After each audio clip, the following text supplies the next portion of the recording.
Hay una variante que también es muy importante tener en cuenta y que es la metodología de validación por grupos. Esta metodología de validación por grupos va a ser necesaria en dos escenarios. Voy a ir al tablero para explicarles estos dos escenarios.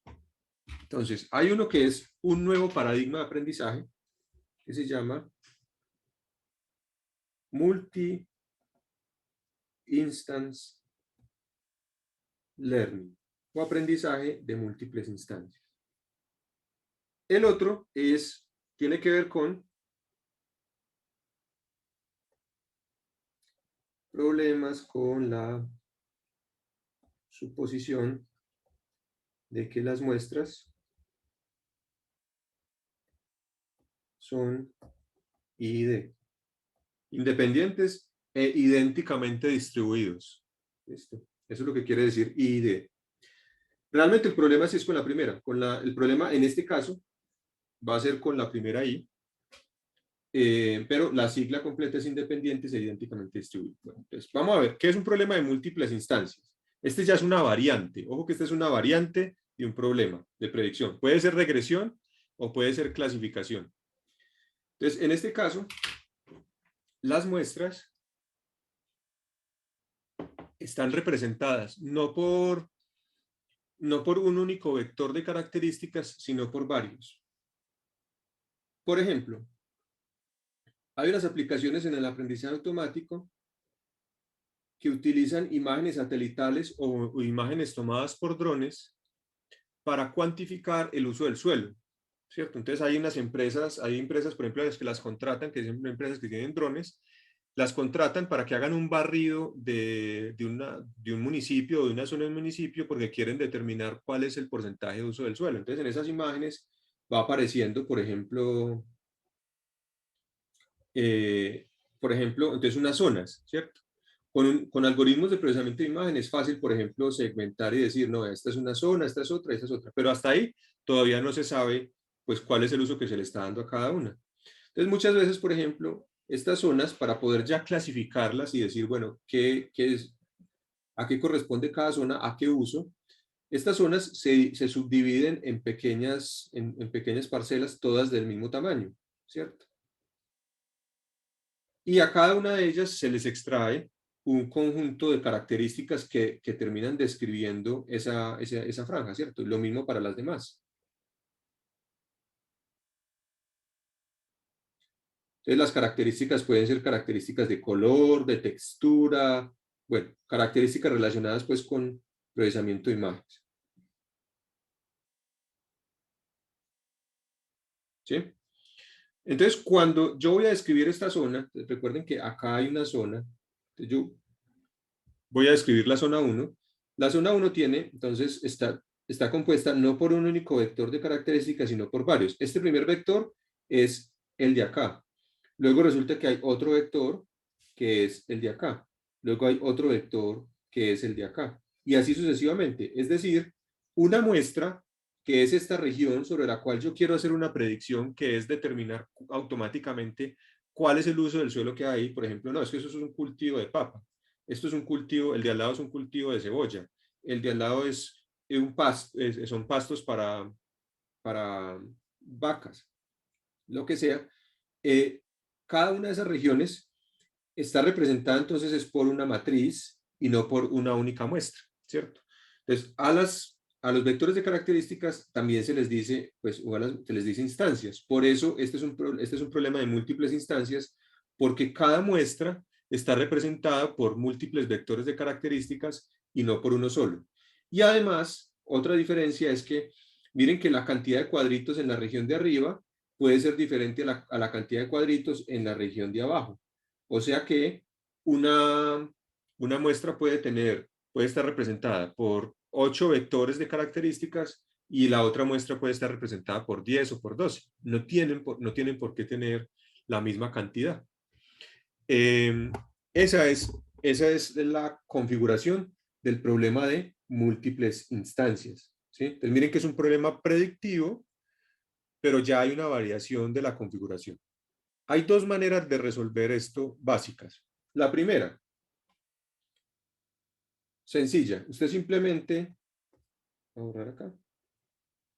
Usted simplemente saca el promedio, asumiendo que cada columna de estas es una característica. Usted saca el promedio de cada una de las características. Entonces aquí tiene la media relacionada con el color, aquí tiene la media relacionada con una característica de textura, y así sucesivamente. Incluso si estamos hablando de sacar estadísticos para tratar de conservar, digamos, la mayor cantidad de información que hay en el conjunto, digamos, en todas las instancias que representan esa región, yo saco también la desviación estándar, por ejemplo, de la característica, la desviación estándar, y puedo sacar algo que se llaman estadísticos de alto orden. Hay una cosa que se llama skewness y hay otra cosa que se llama kurtosis. ¿Sí? Al contrario, kurtosis y skewness. Este es el momento centralizado de orden 3 y este el de orden 4. Cuando las distribuciones no son gaussianas, no son simétricas, por ejemplo, entonces los valores de kurtosis y de skewness me van mostrando, por ejemplo, si tengo colas pesadas o cosas de esas. Entonces, con esto yo puedo caracterizar un poco mejor la información que hay en la matriz. El caso es que cuando yo hago esto, sea solamente el promedio o le agregue yo otras características, entonces yo ya convierto el problema en un problema convencional, donde esta región quedó representada por un único vector de características y se acabó. Sigo y resuelvo el problema como normalmente yo ya lo sé resolver.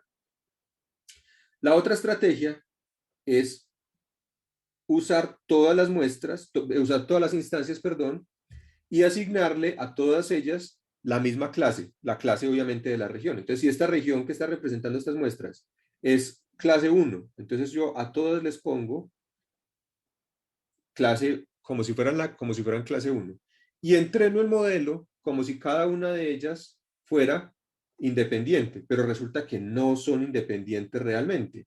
¿Por qué? Porque todas provienen de la misma región. Entonces, la suposición de independencia que hacen los modelos no es del todo correcta. Cuando yo hago esto, entonces cuando voy a tomar una decisión, digamos, ya entrené el modelo, voy a tomar una decisión, entonces me entra tengo como entrada una región. La región nuevamente está descrita por sus múltiples instancias. Y yo a cada instancia le hago una predicción, ¿cierto? Entonces, le hago una predicción. Entonces, el modelo me dice, a la primera instancia es clase 1, la segunda es clase 2, la tercera es clase 1, la cuarta es clase 1, la quinta es clase 1. Entonces, yo ya con esto saco un consenso y digo, no, la clase de la región completa es clase 1, que es la clase que más apareció en mi conjunto de instancias, ¿cierto? Entonces, cuando yo voy a hacer el entrenamiento del modelo, cuando voy a hacer la partición, cuando utilizo esta segunda alternativa, yo tengo que garantizar que las instancias que provienen de una misma muestra no quede la mitad en el entrenamiento y la mitad en la validación, porque entonces el modelo va a tener información de las de muestras de validación, va a tener información de ellas en el entrenamiento, porque provienen de la misma región. Si esta información está relacionada a color, a textura, etcétera, esto va a ser muy parecido. O sea, si yo le entrego estas de arriba y la valido con estas, pues siendo ellas regiones contiguas, el modelo va a aprender, no va a identificar realmente, digamos, incluso la clase, sino que va a identificar que esas muestras son de la misma región, porque son simplemente iguales. Entonces, para garantizar que yo estoy haciendo un proceso de validación correcto, lo que yo tengo que garantizar es que todas las instancias de una muestra estén todas en el entrenamiento o todas en la validación. En otras palabras, yo tengo que garantizar que voy a partir las muestras de entrenamiento y validación por regiones y no por subregiones, por los cuadritos chiquitos. Todos los cuadritos de una región deben estar en entrenamiento o deben estar en validación. Y eso se llama validación por grupos. ¿Por qué? Porque todas las instancias conforman entonces un grupo. ¿Listo? En el ejemplo de la derecha pasa algo parecido, aunque el problema no es exactamente el mismo. No tengo un problema de múltiples instancias, sino que tengo un problema donde tengo varias muestras que provienen de la misma fuente, puede ser, por ejemplo, en tiempos diferentes y que por lo tanto no son independientes entre ellas. Pero no es un problema de múltiples instancias porque no es que las muestras tengan varios vectores de características, tienen uno solo, solo que aparecen varias veces vectores de características de la misma fuente. ¿A qué me refiero? Piensen en un problema de apoyo diagnóstico. Entonces yo tengo en la base de datos información de pacientes, pero un mismo paciente pudo haber ido a la consulta donde el médico varias veces. Entonces, el paciente pudo haber ido un mes, al mes siguiente, al siguiente mes, etcétera, y en cada una de esas evaluaciones haberle hecho exámenes similares, por lo tanto el paciente aparece varias veces, y yo no puedo asumir, cuando hago el entrenamiento, yo no puedo asumir que esos pacientes son independientes, porque realmente son el mismo. Entonces pasa exactamente, vamos a ver exactamente el mismo efecto que tenemos aquí. Si yo divido las muestras entre entrenamiento y validación sin tener en cuenta que hay pacientes que son similares, puedo llegar a tener resultados que son optimistas. Es decir, me va a dar mejor, pero no porque el modelo haya aprendido a diferenciar pacientes entre enfermos y sanos, sino porque aprendió a identificar quiénes eran los pacientes. Cuando llega a consulta un paciente que nunca estuvo en la base de datos, el modelo puede hacerlo mal. Entonces, el problema aquí es que la suposición de independencia no se puede mantener para todas las muestras. Sí, hay pacientes diferentes, pero hay muestras que provienen del mismo paciente. Entonces, en últimas, la independencia termina siendo el problema en estos dos casos. Tanto en el problema de múltiples instancias como en el problema donde yo tengo varias muestras que provienen de la misma fuente, aunque provengan en tiempos diferentes. Vamos a hacer un ejemplo precisamente en el segundo escenario, en el escenario de un problema de apoyo diagnóstico. Voy a utilizar una base de datos que está en el Machine Learning Repository, que es una base de datos sobre detección de Parkinson, es decir, identificar si una persona tiene Parkinson o no, y la fuente de información son características extraídas de la voz. ¿Cómo así de la voz? Sí, a las personas las ponen por ejemplo, a pronunciar vocales sostenidas o a leer un párrafo, etcétera, y se les extrae unas características relacionadas con la voz. Eso sirve para detectar Parkinson porque el Parkinson es una enfermedad neurodegenerativa en el que las neuronas que controlan la parte motora, digamos que van desapareciendo. Y para usted poder hablar, pues usted tiene que coordinar los movimientos de la lengua, de la mandíbula, incluso pues hay movimientos relacionados con el tórax, ¿cierto? Para producir la voz. Por lo tanto, a esos pacientes se les afecta la voz y se les puede afectar de una manera particular. Entonces esta base de datos está relacionada precisamente con eso, con detectar si un paciente tiene Parkinson a partir de características extraídas de la voz. Las características, bueno, no las vamos a discutir, tienen que ver con variables de frecuencia, etcétera. Y yo tengo aquí en la base de datos, tengo información de quiénes son los pacientes. Bueno, no de quiénes son, sino de cuáles de estos registros provienen del mismo paciente. Entonces vamos a hacer un ejercicio en el que yo hago el entrenamiento de mi modelo sin tener en cuenta que pueden existir muestras que provienen del mismo paciente. O sea, yo me voy a olvidar de eso y voy a hacer el proceso de entrenamiento y validación. ¿Listo? Entonces aquí hago la partición entre entrenamiento y test. Como esta es con la que yo voy a probar finalmente el desempeño de mi modelo, aquí voy a tener en cuenta, obviamente, que los pacientes que van a llegar a la consulta sean pacientes completamente nuevos. ¿Listo? Entonces aquí voy a tener en cuenta la validación por grupos. Acá. Pero durante la selección de los hiperparámetros de mi modelo, de mi mejor modelo y el entrenamiento, voy a hacer los dos casos.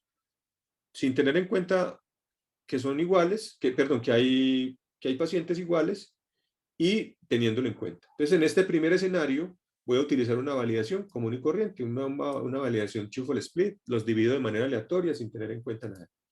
Y aquí ya estoy agregando además, entonces, la funcionalidad que les decía al comienzo de la clase, que es esa función que yo creé allá arriba, que hacía las repeticiones para seleccionar el mejor hiperparámetro, que lo hicimos ahí manualmente y luego entrenábamos nosotros. Todo eso lo hace esta función que se llama Grid Search. Este Grid Search va a ser la función que nos va a permitir hacer la búsqueda de los hiperparámetros, seleccionar el mejor hiperparámetro de acuerdo a una medida y luego entrenar con todos los datos de entrenamiento un nuevo modelo con ese mejor hiperparámetro. Todo eso lo hace el Grid Search. En este caso, por ejemplo, vamos a entrenar un modelo nuevamente de cada vecino más cercano y yo le voy a decir, mire, yo quiero que usted me evalúe diferentes valores de vecinos que incluso me evalúe diferentes valores de métricas, por ejemplo, que me evalúe la métrica Minkowski para diferentes valores de P. Voy a utilizar también otra métrica, por ejemplo, que se llama Chebyshev. Como esta no tiene este parámetro P, entonces la separo. Aquí hay otro diccionario diferente, con otra combinación diferente, solamente porque esta métrica no tiene estos valores de P. Quiero que me mida, que me seleccione los mejores hiperparámetros a partir de accuracy. Entonces aquí le estoy diciendo, estos son los parámetros que yo quiero que me evalúe de este modelo. Este es el validador que yo quiero que utilice, que es esta instancia que yo creé acá. Y el mejor modelo lo va a escoger a partir de esta métrica. Y esta función se encarga entonces de hacer todo el proceso. Cuando yo hago el fit, entonces él va a hacer todo el entrenamiento, va de todas estas repeticiones y me va a devolver el mejor parámetro, el mejor modelo con el mejor parámetro. ¿Listo? Entonces aquí me va a decir, esto es todo lo que él hizo.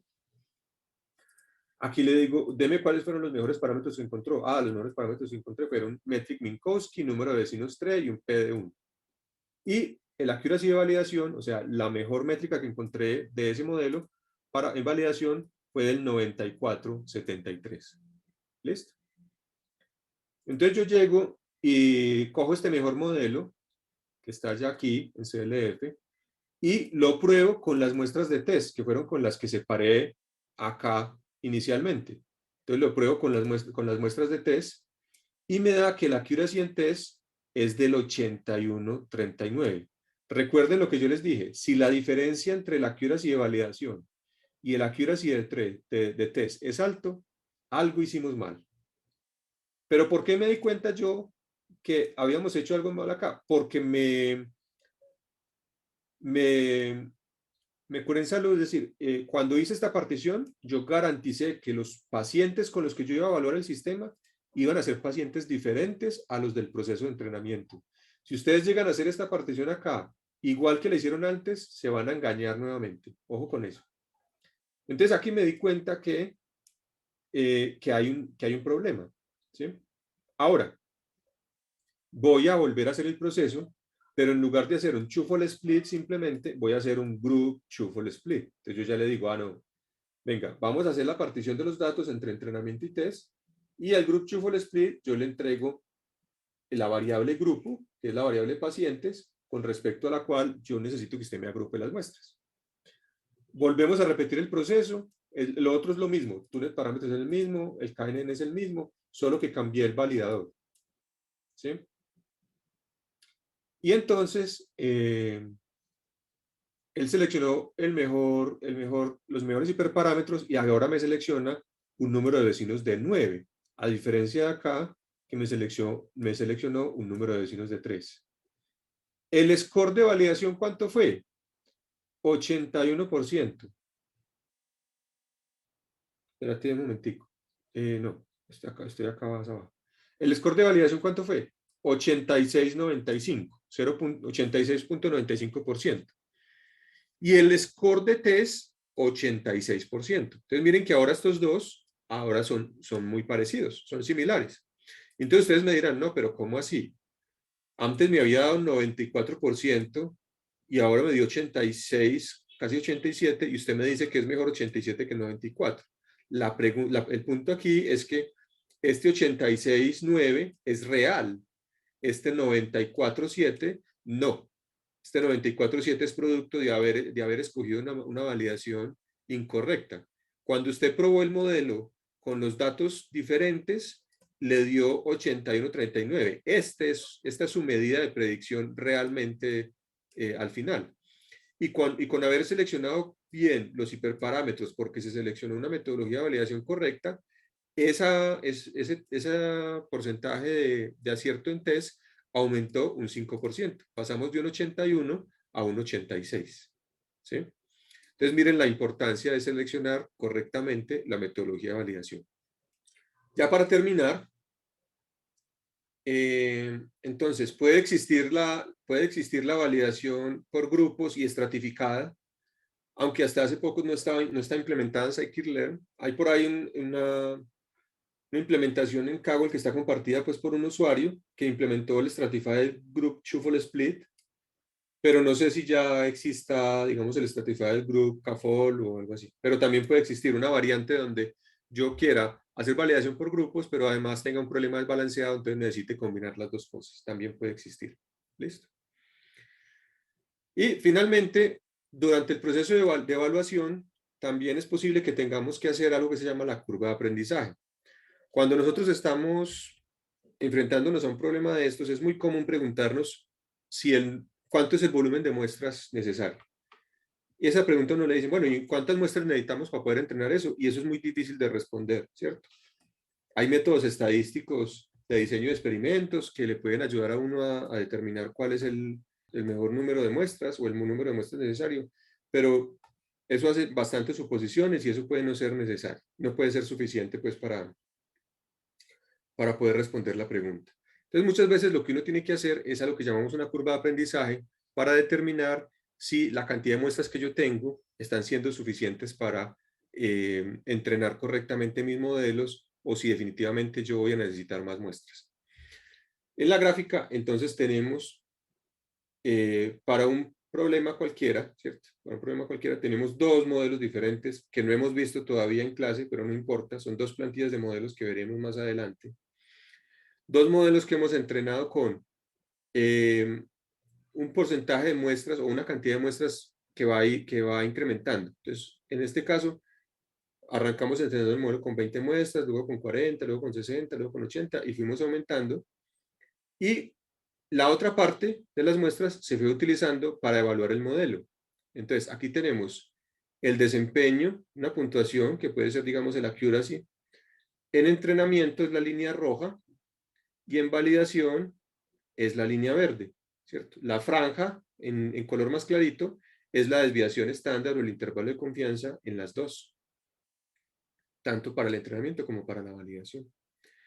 Entonces, lo que nosotros observamos aquí es que en la medida en que nosotros vamos aumentando la cantidad de muestras en el entrenamiento, vemos que la curva de validación va mejorando, el entrenamiento podría, digamos, si está muy bien, podría quedarse arriba o puede, como pasa aquí, bajar, porque lo que estamos observando aquí es que cuando arrancamos el proceso, aquí había sobreajuste. El entrenamiento nos estaba dando perfecto y la validación nos estaba dando alrededor del 76%. O sea, había una diferencia de casi 25 puntos entre ambas. En la medida en que vamos aumentando el número de muestras, esta diferencia se va disminuyendo.